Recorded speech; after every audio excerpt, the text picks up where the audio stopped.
High power committee తేల్చింది.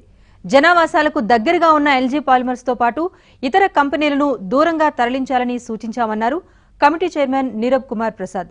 Visakha కార్యనిర్వాహక రాజధానిగా ప్రారంభించే ముందు అక్కడి నుంచి పరిశ్రమలు తరలించాలని ప్రభుత్వానికి సూచించామని చెబుతున్న నీరబ్ కుమార్ ప్రసాద్ తో మా ప్రతినిధి సత్య ఫేస్ టు ఫేస్. విశాఖలో జరిగిన ఎల్జీ పాలిమర్స్ దుర్ఘటనపై కమిటీ చైర్మన్ ఏదైతే హైపవర్ కమిటీ వేశారో ఆ కమిటీ చైర్మన్ నీరబ్ కుమార్ ప్రసాద్ గారు మనతో ఉన్నారు. ఆయన అడిగి ఆయన కమిటీలో ఎటువంటి నివేదిక ముఖ్యమంత్రి గారికి అందజేశారు, ఎటువంటి సిఫార్సులు చేశారు ఆయన అడిగి తెలుసుకుందాం. Sir, you gave a report to chief minister today. ఎటువంటి సజెషన్స్ రికమెండేషన్స్ చేయడం జరిగింది? See, the first our term of reference was to find out the reasons of the accident and the negligence of the.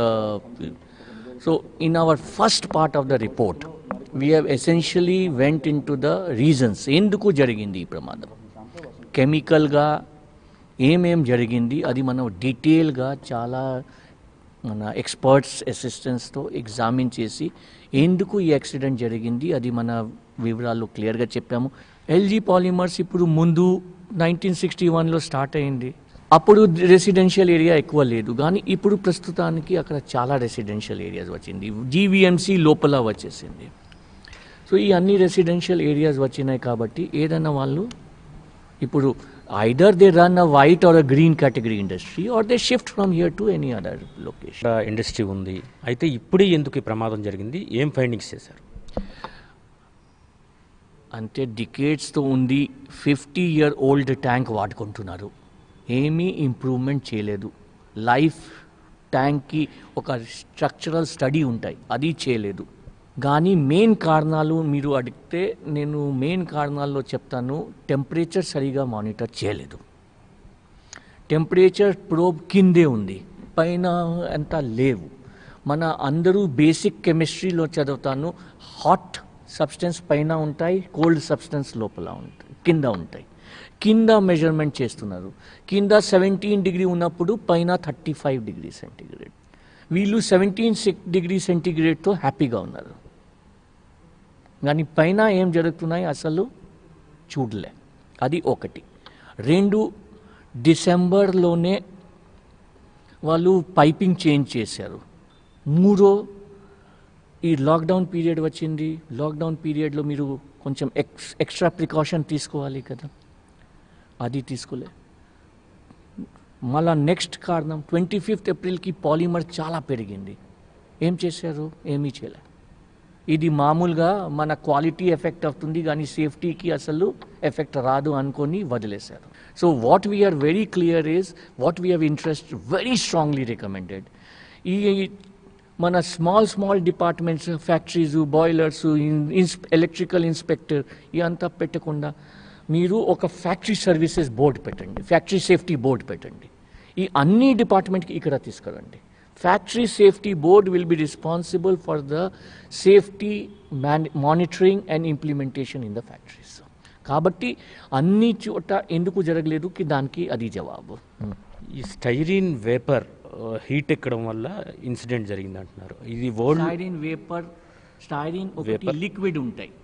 Styrene ట్యాంక్లో ఒక liquid ఫామ్లో ఉంటాయి. Liquid అంటే అర్థమైంది కదా, వాటర్ ఫామ్లో ఉంటాయి. స్టైరీన్ వేపర్ లిక్విడ్ ఫామ్లో ట్యాంక్లో ఉంటాయి. ఇట్లా ఇది లిక్విడ్ ఇట్లా ఉంటాయి. ఇక్కడ దాకా అనుకోండి వాటర్ ఉంది.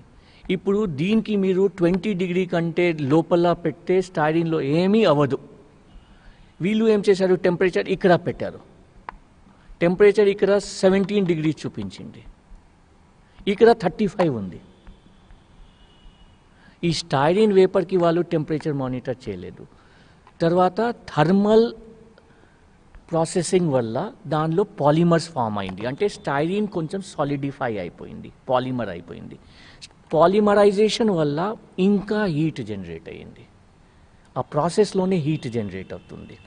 ఆ ప్రాసెస్లోనే హీట్ జనరేట్ అవుతే మళ్ళా టెంపరేచర్ పెరిగింది. టెంపరేచర్ ఎక్కువ పెరిగితే మళ్ళా ఇంకా పాలిమరైజేషన్ అయింది. ఇట్లా ఈ అంతా 65 డిగ్రీ సెంటీగ్రేడ్ నుంచి రన్ అవే రియాక్షన్ అంటారు. రన్ అవే రియాక్షన్ స్టార్ట్ అయింది. రన్ అవే రియాక్షన్ స్టార్ట్ అయిన వల్ల ఇక్కడే స్టార్ట్ అయిన ఉంటాయి అనుకుంటున్నా. రన్ అవే రియాక్షన్ స్టార్ట్ అయిన తర్వాత వేపర్ ఫామ్ అయింది 145 డిగ్రీ సెంటీగ్రేడ్లో. ఇక్కడ 145 డిగ్రీ సెంటీగ్రేడ్ టెంపరేచర్ రీచ్ అయినప్పుడు వేపర్ ఫామ్ అయింది. వేపర్ ఫామ్ అవుతే అది పైకి పోయింది. వేపర్ నుంచి మళ్ళా టెంపరేచర్ ఇంక్రీజ్ అవుతున్నాయి అంటే ప్రెషర్ పెరిగింది. ప్రెషర్ కుక్కర్ లాగా ప్రెషర్ పెరిగింది. ఇక్కడ వెంట్స్ ఉన్నాయి. ఒకసారి ప్రెషర్ చాలా పెరిగింది అంటే ఈ ప్రెషర్ వెంట్ ద్వారా బయటికి వచ్చేసింది ఒకేసారి గట్టిగా. అది అయింది. ఈ ఫ్లోరా ఫనాకి అక్కడ ఉన్నటువంటి పీపుల్కి ఎటువంటి లాంగ్ టర్మ్ ఇంప్లికేషన్స్ ఉంటాయి, దానికి సంబంధించి ఎలాంటి సజెషన్స్ అండి? ఇనీషియల్ రిపోర్ట్ ఇప్పుడు వర్షాకాలం తర్వాత చూడాలి. ఇప్పుడు ఇమీడియట్గా చూడాలంటే ట్రీస్ అంతా బర్న్ అయిపోయింది, అక్కడ కింద డ్రై అయిపోయినాయి.